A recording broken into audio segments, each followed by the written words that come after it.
이어서 세 번째로는 우리 건전신앙 수호연대 대표되시는 하다일 목사님이 키어 신학의 이단성에 관하여라는 제목을 가지고 발제하도록 하겠습니다. 네, 안녕하십니까. 예, 앞서서 우리 이승구 교수님의 귀한 말씀 잘 들었고요. 신학적인 관점에서 깊이 있게 조명을 해주셨고, 또 이원하 목사님께서는 또 탈동성애자들을 직접 상담하시고 직접 일선에서 일하시는 입장에서 또 깊이 있는 현실적인 말씀을 해주신 것 같습니다. 저는 또 목회하는 사람으로서 또 이단 연구자 입장에서 또 다른 현실적인 측면에서 좀 말씀을 드리겠습니다. 제 발제 주제는 키어 신학의 이단성에 관하여입니다. 지금까지 이 기독교에서 동성애 문제를 과연 이단 문제로 볼 수 있느냐에 대해서 사실 전통적인 관점은 유보적이거나 또 부정적이었습니다. 그것은 동성애를 인정했기 때문이 아니고 여전히 동성애를 잘못됐다고 봐왔지만은 그것은 인간의 욕정의 문제 그리고 성적 지향, 성적 취향의 문제로 봤기 때문에 대부분 다 기독교 윤리적인 측면에서 다뤄져 왔습니다. 근데 이제 과연 퀴어 신학이 등장한 이 시점에서 이런 관점이 과연 맞는 것인지 충분한 것인지에 대해서 새로운 논의가 필요한 시점이 되었습니다.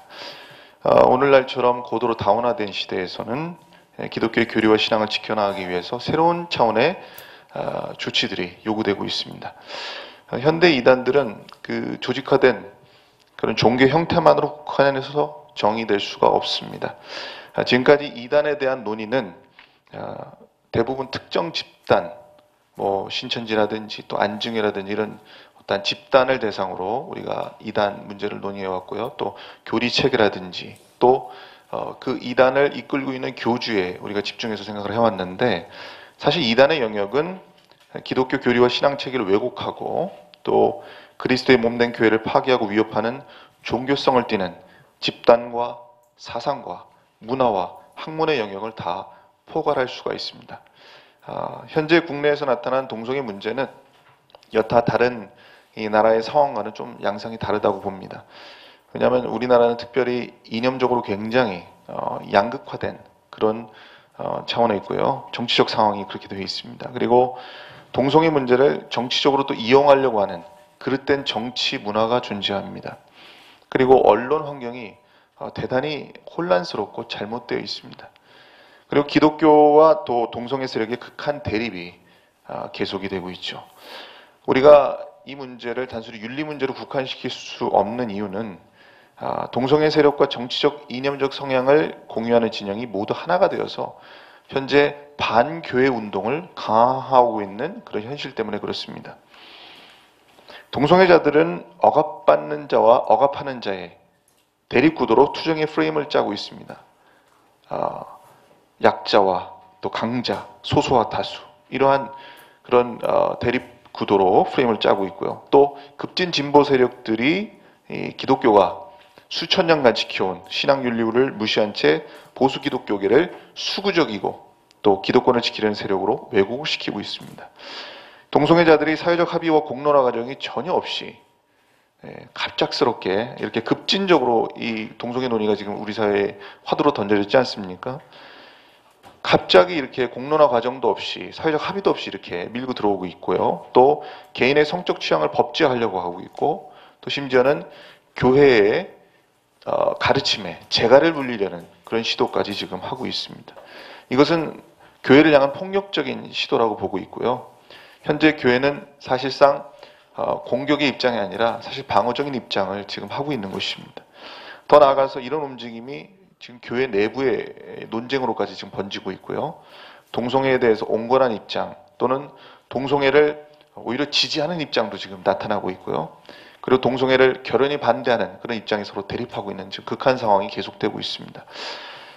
기독교 내에서 우리가 지금 가장 뜨거운 이슈는 뭐냐면 이 동성애자들에 대한 교회의 입장입니다. 동성애를 옹호하는 진영에서는 그들을 사회적으로 해방시켜야 된다고 주장을 합니다. 성차별에서의 해방이라고 얘기를 하죠. 그들은 동성애를 죄라고 우리가 규정을 하고 또 하나님의 뜻이 아니다라고 규정하는 것 자체를 일종의 언어적 문화적 폭력으로 규정을 하고 있습니다. 이러한 평등 해방의 논리는 이 진보 진영이 내세우고 있는 그런 계급투쟁적 관점과 맥을 같이 하고 있고요. 개인의 책임을 방기하고 모든 것을 사회 구조적 문제로 돌리는 경향을 가집니다. 일부 좌파 진영의 논리와 또 동성애자들의 목소리가 하나가 돼서 지금 시너지 효과를 나타내고 있다, 이렇게 볼 수가 있습니다. 하지만 이 동성애를 반대하는 정통 기독교 진영에서는 이 진정한 해방이 이 동성애의 사회적 해방이 아니라 그리스도 안에서 성령의 힘으로 죄와 욕망에서 전인적 자유함을 얻는 것입니다. 사실 교회가 그들을 포용할 것인가 또는 포용하지 않을 것인가의 문제는 사실 논의의 대상이 아닙니다. 왜냐하면 교회가 그들을 치유하고 회복하도록 도와줘야 된다는 측면에서는 당연히 포용해야 되기 때문에 그렇죠. 하지만 그 지향점은 반드시 동성애로부터의 탈출이 되어야 됩니다. 그 지점에서 동성애 문제에 대한 양 진영의 생각이 엇갈리고 있습니다. 요새 퀴어 진영을 옹호하는 교회들이 많이 나오고 있습니다. 여러분도 잘 아시는 몇몇 교회들이 노골적으로 퀴어 진영을 옹호하고 동성애자들의 중재자 또는 변호인을 자처하는 듯 나서고 있죠. 이런 흐름을 보면서 그분들의 그 논거의 이 특성들을 보면 동성애자들이 그들의 삶의 방식을 그대로 살도록 용인하자는 주장입니다. 그리고 동성애자들의 삶의 변화에 대해서 전혀 관심이 없습니다. 오히려 탈동성애 운동을 조롱하고요. 오히려 방해하거나 오히려 공격하는 그런 입장에 서 있습니다. 과연 동성애자들의 삶을 그대로 내버려 두자는 것이 과연 진정한 복음이 될 수 있는 것인지에 대해서 우리가 심각하게 고민해 봐야 되고요. 그들에게 오히려 반문하고 싶습니다. 그리고 성경대로 살고자 하고 하나님의 복음의 진리의 가치를 지키고자 하는 그런 공교회, 그런 동성애 반대의 주장을 오히려 공격하는 것이 과연 참된 그리스도인의 입장인가에 대해서 오히려 반문하고 싶은 그런 마음이 있습니다. 이런 상황에서 이 퀴어 신학이라고 하는 이 장르가 굉장히 사실은 기독교를 공격하고 회유하고 왜곡할 수 있는 그러한 학문적 명분을 제공한다는 측면에서 사실 위험합니다. 동성애자들이 이것을 사실 이용하고 있습니다. 네. 우리가 문화계에서 흔히 쓰는 표현 중에 이런 표현이 있습니다. 예술과 외설 사이, 이런 표현이 있습니다. 우리가 뭐 거의 포르노에 가까운 영화라든지 아주 선정성이 있는 영화라든지 아니면 전위 예술을 우리가 볼 때 평론할 때 흔히 쓰는 말입니다. 이게 과연 예술이냐 외설이냐 이런 논쟁이 많이 대두가 되죠. 우리가 퀴어 축제를 놓고도요, 이런 과연 이것이 축제냐 아니면 변태 행위냐, 그리고 바바리맨의 그런 성 노출 행위와 과연 퀴어 축제 행위가 과연 본질적으로 무슨 차이가 있느냐라고 하는 질문도 나오게 됩니다. 최근에 한국에 이 퀴어 신학에 대한 관련된 책들이 나와 있고요. 퀴어에 관련한, 퀴어 문화에 관련된 책들이 한 거의 20여 권 가까이 나와 있습니다. 그리고 그 중에 기독교와 직접적으로 관련된 책들이 한 10여 권이 채 가깝게 되는 걸로 알고 있는데, 제가 한 거의 그 중에 한 3분의 2 정도를 제가 검토를 해본 결과 굉장히 비관적인 전망을 하게 됐어요. 앞으로도 이 기독교 진영과 이 동성애 진영은 절대로 의견을 좁힐 수가 없겠구나라고 하는 그런 비관적인 생각을 하게 됩니다. 왜냐하면 그들의 주장을 면밀히 살펴봤을 때 단순히 동성애자들에 대한 사회적 차별과 억압에 대한 반대가 아니었습니다. 진짜 퀴어 진영에서 주장하고 하기를 원하고 그들이 이루고자 하는 세상은 뭐냐면 진정한 성평등, 성혁명, 성의 완전한 해방을 주장하는 것입니다. 그래서 그들의 논리를 통해서 종교, 사회, 문화의 모든 분야에서의 성혁명을 꿈꾸고 있습니다. 그렇기 때문에 우리가 이 단순히 지금 자신들의 차별을 하지 말아달라고 하는 이런 소극적 범위에서의 논의가 아니라고 하는 것을 우리가 분명히 알 필요가 있고요. 퀴어 신학자 중에 가장 지금 대표적으로 지금 한국의 진보계에서도 한때 이 사람을 띄웠었는데 테드 제닝스라는 사람입니다. 이 사람이 쓴 책인데요. 예수가 사랑한 남자, The Man Jesus Loved라고 하는 책이죠. 이것이 굉장히 지금 화두가 되고 있고요. 논쟁의 지금 대상이 되고 있습니다. 제가 이 책을 아주 심도 있게 제가 검토를 다 해봤고 분석을 다 해봤습니다. 그래서 이것을 보면서 제가 느낀 것이 과연 어디까지가 신학이고 어디까지가 외설이냐. 어디까지가 학문이고 어디까지가 이단이냐라고 하는 고민을 제가 하게 됐습니다. 이 테드 제닝스의 대표적인 그 퀴어 신학자로 알려져 있죠. 이 사람이 그 듀크 대와 또 에모리 대학을 거쳤고, 그리고 시카고 신학교에서 지금 성서 신학을 가르치고 있는 이런 분인데, 급진주의적 신학자입니다. 그리고 이 동성애 문제를 해방 신학적 관점으로 해석을 해왔습니다. 이 사람의 책이 이제 데리다를 읽는다, 바울을 생각한다, 예수가 사랑한 남자, 그리고 야곱의 상처, 고대 이스라엘 문학의 동성애 설화, 플라톤 혹은 바울, 그리고 서양의 동성애 혐오의 기원들, 뭐 이런 책들이 이제 대표적인 저서로 꼽힙니다. 그런 예수가 사랑한 남자라는 책에서 동성애자들을 억압에서 해방되어야 될 대상으로 보고 동성애에 대한 기독교의 전통적 관점이 잘못되었고 왜곡되었다고 주장을 하고 있는 것입니다. 그런 성경을 개의적 성경 읽기로 접근하는데요. 그 전략을 4가지로 소개를 하고 있습니다. 첫 번째는 성경 안에 있는 동성적 성행위에 관여한 사람들에 대한 문화적, 사회적 모욕과 심지어 법률 제정을 위해 가정된 성서적 근거에 도전하는 전략, 이렇게 첫 번째 전략으로 세워놓고 있습니다. 두 번째는 동성애를 반대하는 성경의 텍스트들이 왜곡되었음을 증명하는 전략으로 세워놓고 있습니다. 그러니까 성경 텍스트들이 오히려 사실은 동성애를 반대하지 않는다는 거죠. 뒤집겠다는 얘기죠. 그래서 이성애적 독해가 아니라 개의적 독해를 해야 된다, 이런 필요성을 강조하고 있고요. 기존의 독해는 이성적 결혼과 가족 가치들의 전형에 너무 집착하였다, 이런 주장을 펼칩니다. 그리고 그 자체적인 전제들을 텍스트에 투영하여 독해한다는 주장을 하고 있습니다. 그러니까 이성적 결혼을 집착이라고 표현하고 있어요. 그리고 이 사람이 지금 전통적 가족관과 이성의 가족 형태를 비판하는 경향을 보이고 있습니다. 여러분들이 퀴어 신학이나 퀴어 옹호론자들의 공통된 논리입니다, 이게. 이성의 가족, 그리고 전통적 윤리관, 전통적 가족관에 대해서 맹렬히 공격을 합니다. 그리고 폄하합니다. 왜냐하면 전통적 가족관을 폄하해야 새로운 대안으로서 동성애의 가족관을 내세울 수 있기 때문에 이들이 이렇게 하는 것입니다. 그리고 세 번째 전략은요, 개의를 지지하는 해석적 전략입니다. 그래서 성경에 나타나는 요나단과 다윗도 동성애적 관계고, 룻과 나오미도 그런 관계고, 백부장과 그 하인도 그런 관계고, 예수가 사랑한 제자들을 통해서 다 예수님과 제자의 관계가 연인 관계일 수 있다, 이런 식으로까지 이제 해석을 하게 되는 것이죠.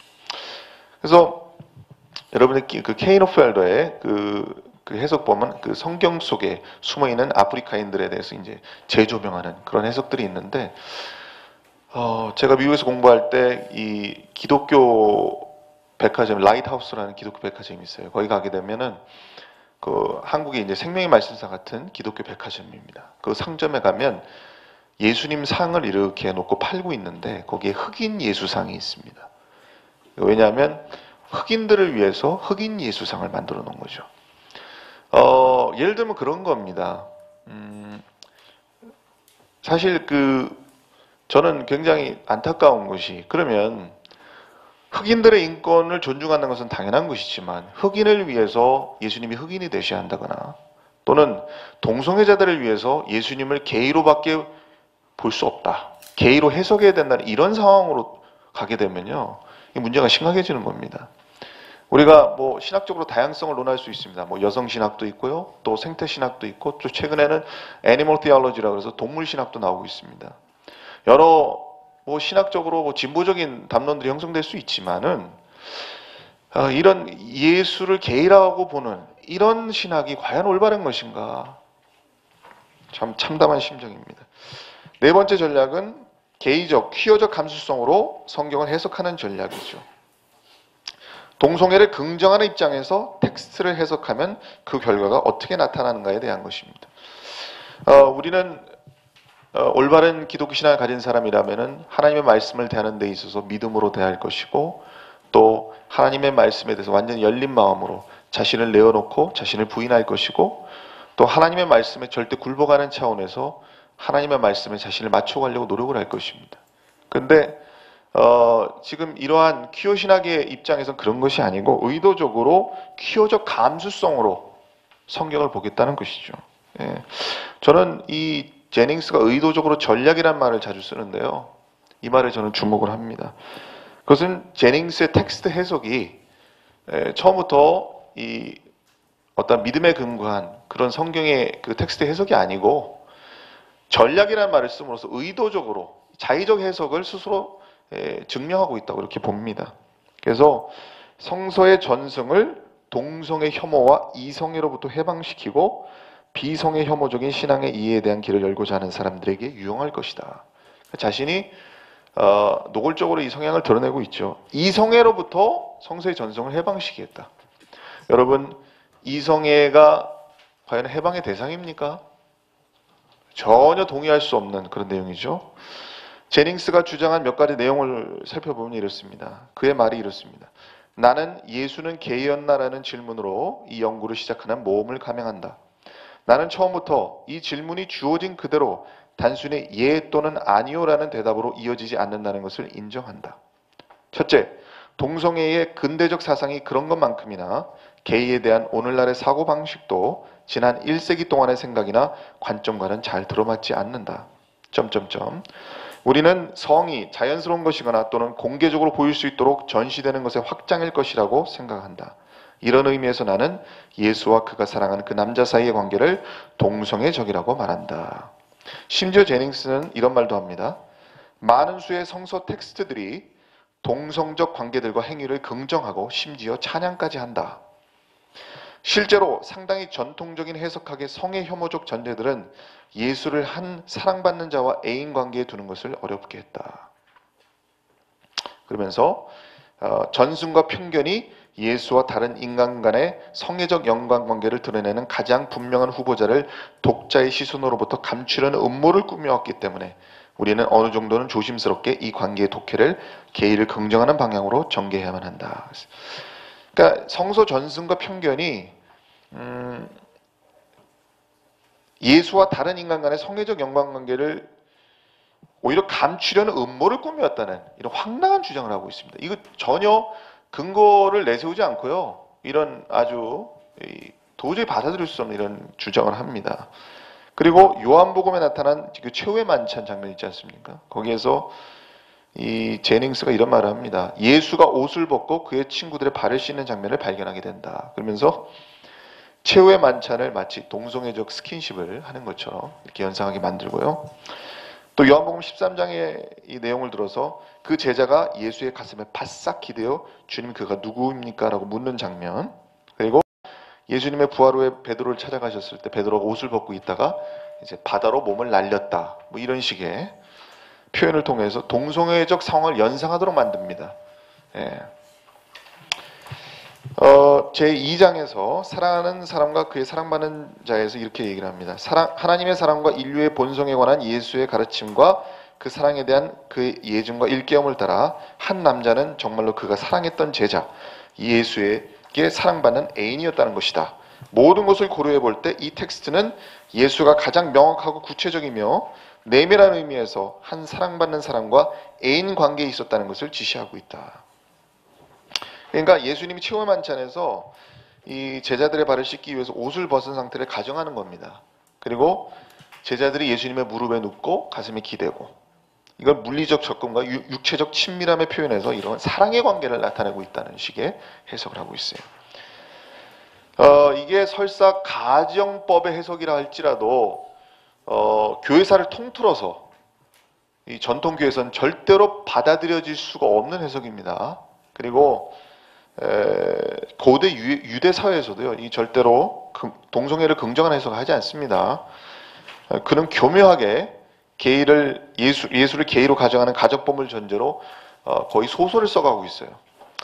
여러분, 소설에도요 세계관이 있습니다. 그리고 문화라는 게 존재하고요. 그리고 소설 안에도 역사성이 있는 것입니다. 그런데 이 제닝스의 소설 같은 논거는 그걸 넘어섭니다. 판타지에 가깝습니다. 네. 그리고 여러 역사와 문화적 배경을 언급합니다. 뭐 헬라 문화와 또 로마 문화의 어떤 여러 가지 그런 것을 설정을 언급을 하는데 당시에 이 동성애에 대한 마치 새로운 관점이 있었던 것처럼 제시를 하지만은 일부 문화권에서 그런 동성애적 정황이 발견되는 것하고 성서 텍스트의 본질이 과연 무엇을 얘기하는 것과는 전혀 다른 문제입니다. 네, 전혀 다른 문제죠. 여러분, 동형감흥이란 말 들어보셨죠? 네, 동형감흥이란 말이 있습니다. 우리가 멀리서 어떤 바위를 보면서 저거는 원숭이처럼 생겼네. 저건 뭐 코끼리처럼 생겼네. 저건 사람의 모양이야. 이렇게 느끼는 것은 동형감흥의 이 감각 때문에 그렇습니다. 심지어는 뭐 버섯을 보면서 그것이 남자의 생식기하고 비슷하다. 그래서 뭐 그것이 뭐 정력이 좋다거나 또는 특정 동물의 생식기를 두고 과연 그것이 정력이 좋을 것이라고 가정하는 그런 굉장히 유치한 해석들이 있습니다. 그러니까 성경을 보면서도 마치 이런 사고 체계를 갖고 있는 것이 아닌가. 마치 성경에 예수님이 누구를 남자를 사랑했다고 하면 다 동성애로 보이고 예수님이 뭐 옷을 벗었다면 이게 다 무슨 나체고 뭐 동성애적 스킨십이고 이런 식으로 천박한 그런 상상을 하는 게 아닌가 이런 생각을 하게 되고요. 여러분 근대 사유체계에서는요 텍스트를 향한 그 해석의 지평이 굉장히 열려 있습니다. 입체적이고요, 다면적이고 다층적입니다. 그래서 이런 해석들은 기존의 어떤 전통적인 어떤 권위 있는 해석에 의문을 늘 던지고 또 텍스트 자체를 모호하게 만드는 그런 특성이 있습니다. 현대 사유체계에서는 텍스트 자체가 모호해지죠. 그리고 해체됩니다. 그래서 성경의 권위가 부정이 되고요. 그리고 예수님의 말씀을 언어의 분절과 해체와 또 층위별 분석을 통해서 완전히 가루로 만들어서 새롭게 전혀 다른 변형시킨 논리를 이제 새롭게 만들어내는 것이죠. 정말 안타깝습니다. 저는 이 사도행전에 나온 이 말씀 중에 이런 말씀이 있습니다. 유대 총독 이 베스도가 바울에게 한 말이 있습니다. 바울아 내가 미쳤도다. 내 많은 학문이 너를 미치게 한다 하니 이런 말이 있습니다. 베스도가 위대한 사도였던 바울에게 한 이 말이 오늘날 기독교 내부에서 우리 스스로에게 해야 될 말이 되었다는 것에 대해서 굉장히 슬프게 생각을 합니다. 진보적 담론을 던지는 분들이요 대부분 다 누구도 가보지 않는 누구도 말하지 않는 담론과 주제를 먼저 던지는 경향이 있습니다. 그리고 그 담론 중에는 상당 부분 평가할 부분이 있는 것도 사실입니다. 하지만 그분들은 굉장히 이상적인 세계를 지향을 하고요. 굉장히 감성적이고 굉장히 이상적인 그런 접근을 많이 하시는데 그분들의 주장이 유토피아를 사실 꿈꾸고 있지만 실제적으로 유토피아를 꿈꾸지만 결과적으로는 디스토피아적인 세계를 만들고 만다는 것을 우리가 종종 보게 되는 것입니다. 그래서 우리가 동성애자들을 사랑으로 포용하고 또 그들이 회복될 수 있도록 잘 이끌어줘야 된다는 것과 성경이 동성애 자체를 용인한다는 주장하고는 전혀 다른 문제입니다. 이거는. 그래서 좀 결론적으로 이 성서 텍스트는 일관되게 동성애에 대해서 반대하고 있고요. 이 동성애에 대해서 순리를 영리로 쓰는 것으로 성경은 주장을 하고 있습니다. 성서 텍스트는 이야기를 하고 있습니다. 대부분의 이단들이 소위 알레고리적 해석을 하죠. 그래서 뭐 신천지도 그렇고 전부 다 알레고리적으로 뭐 비유풀이 뜻풀이를 하면서 이렇게 아주 무리한 해석들을 많이 하다가 잘못되게 되는데 이 제닝스의 해석은 지나친 가정법 그리고 성해방의 관점 그리고 역사성의 가미를 통해서 아주 고등한 차원에서 천박한 결과를 만들어내네요. 네. 앞으로 이런 해석들이 힘을 얻게 된다고 한다면 그리고 이것이 일반화된다면 어떤 교회가 이 가치를 수용해서 이 복음적 노선을 수용해서 그러한 주장으로 그 중심으로 만약 교회를 운영을 하고 만약에 그 중심으로 퀴어의 사람들이 모이게 된다. 이렇게 되면은 창세기부터 확립된 기존의 가족관과 또 성경의 윤리가 뿌리치 흔들리게 됩니다. 그리고 그런 교회들이 나타나서 결국은 전통적인 신앙을 고수하는 그런 교회들을 사회적으로, 제도적으로, 문화적으로 공격하게 되어 있습니다. 그렇기 때문에 우리가 이런 가능성 때문에 먼저 우리가 사실 이 퀴어 신학의 그 위험성에 대해서 우리가 대비를 해야 된다는 것이고요. 예수님을 개의로 가정하는 신학을 이단으로 말할 수 없다면 과연 우리가 무엇을 이단이라고 얘기할 수 있겠습니까? 이것은 성경의 근본을 뿌리부터 흔드는 것이고요. 동성애자들을 우리가 따뜻하게 받아주고 그들의 손을 붙들어 주어야 된다는 사랑과 포용의 관점과는 전혀 다른 차원의 문제라는 것을 말씀드리고 싶고, 더불어 모든 인간은 하나님 앞에 구원이 필요한 똑같은 죄인입니다. 우리가 동성애자들과 함께 모든 죄에서 자유함을 얻고자 그들의 손을 잡아주려는 노력이 호모포비아로 폄하되고 억압으로 받아들여지지 않는 날이 오기를 소망합니다. 그리고 동성애를 통해서 괴로움을 겪고 있고 거기에서 벗어나기 위해서 노력하는 탈동성애자들의 인권이 무시되지 않는 날이 오기를 소망합니다. 조금 더 해도 될까요? 네. 제가 덧붙이는 말씀을 드리고 싶습니다. 퀴어 신학에 있어서 먼저 우리가 생각해야 될 것은 이러한 생각과 논의들이 지금 굉장히 우리가 급진적으로 우리가 느끼고 있지 않습니까? 근데 이게 갑자기 등장한 게 아닙니다.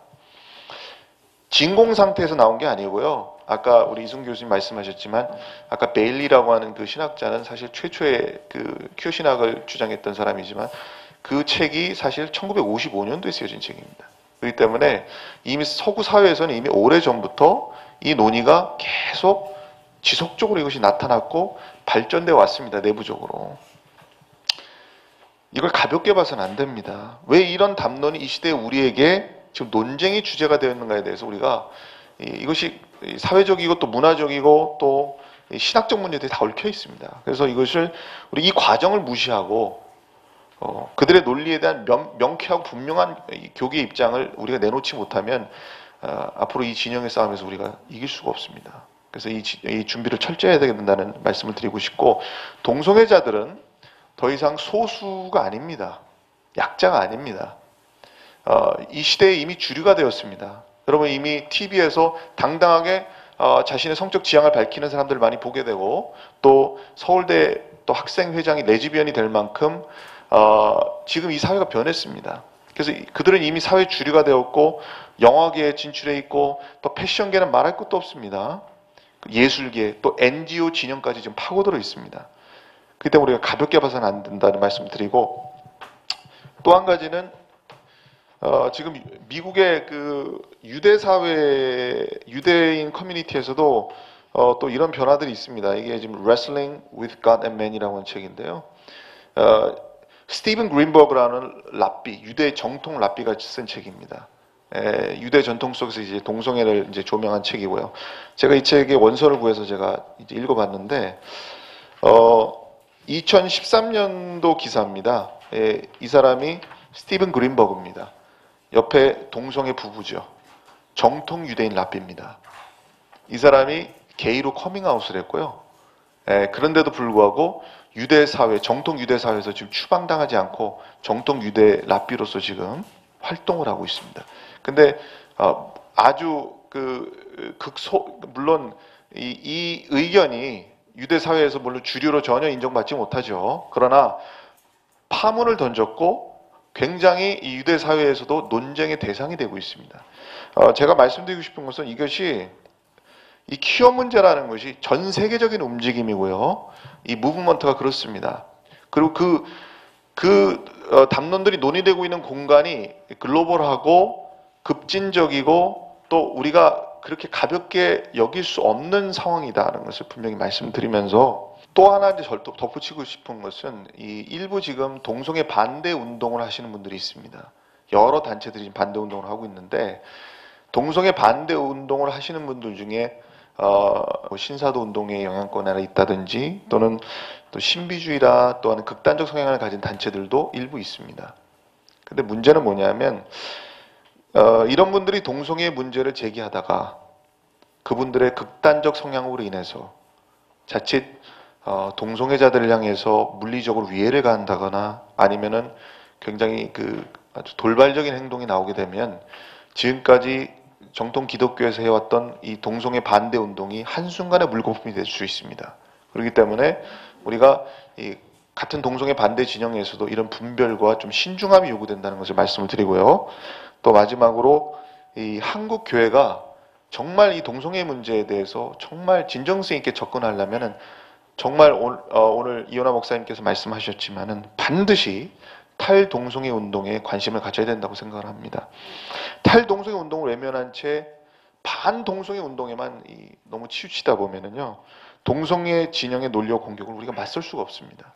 그래서 왜냐하면 대안이 없기 때문에 우리가 기독교 아까 목사님 말씀하신 대로 대안을 갖고 나와야 되고, 우리는 예수 그리스도 안에서 어떠한 죄와 사망의 권세에서도 우리가 자유함을 얻을 수 있다는 그런 확신을 가지고 이 일을 해야 되기 때문에 교회는 예수 그리스도의 능력으로 모든 죄가 치유될 수 있다는 믿음으로 탈동성애 운동을 전개해야 되고요. 그 운동을 탈동성애 그리스도인들이 앞장설 수 있도록 우리가 지원해야 되고, 탈동성애자들을 돌보고 상담할 수 있는 전문 사역자와 또 양육과 시스템 구축이 시급하다는 말씀을 드리면서 저의 발제를 마치도록 하겠습니다. 교수님,